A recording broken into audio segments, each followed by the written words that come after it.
IPL শুরুর ঠিক ২৪ ঘন্টা আগে চেন্নাইয়ের ক্যাপ্টেন থেকে বিদায় নিলেন মহেন্দ্র সিং ধোনি।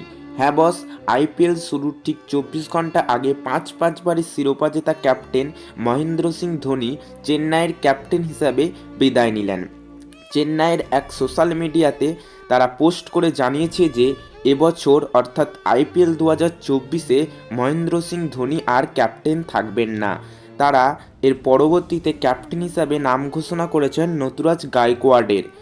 এর আগেও একবার মহেন্দ্র সিং ধোনি ক্যাপ্টেন থেকে বিদায় নিলেও পরবর্তীতে জাদেজাকে দেওয়ার পর তিনি আবার ক্যাপ্টেন হিসাবে আসেন। তবে এবারেতে ধোনি নিজে থেকেই এবারে ক্যাপ্টেন থেকে সরে গেলেন এবং ভবিষ্যৎ হিসাবে তিনি ঋতুরাজ গায়কোয়াড়কে ক্যাপ্টেন হিসাবে দিয়ে গেলেন।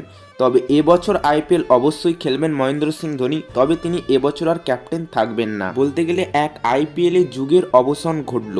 এই প্রথম যেখানেতে রোহিত, ধোনি এবং বিরাট তারা ক্যাপ্টেন হিসাবে থাকবেন না, তারা একজন প্লেয়ার হিসাবে খেলবেন।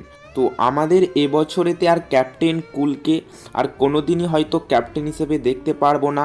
তো ঋতুরাজ গায়কোয়াড় কতটা সাফল্যের সঙ্গে খেলবে সেটাই দেখার। তোমাদের মতে ঋতুরাজ গায়কোয়াড় কতটা সাফল্য পাবে, কতটা ক্যাপ্টেন হিসেবে পারফরমেন্স করতে পারে সেটা অবশ্যই কমেন্টে লিখে জানিয়ে দিও। ভিডিওটি ভালো লাগলে অবশ্যই লাইক, চ্যানেলটিকে সাবস্ক্রাইব করে দেবে। তো দেখা হচ্ছে পরবর্তী ভিডিওতে।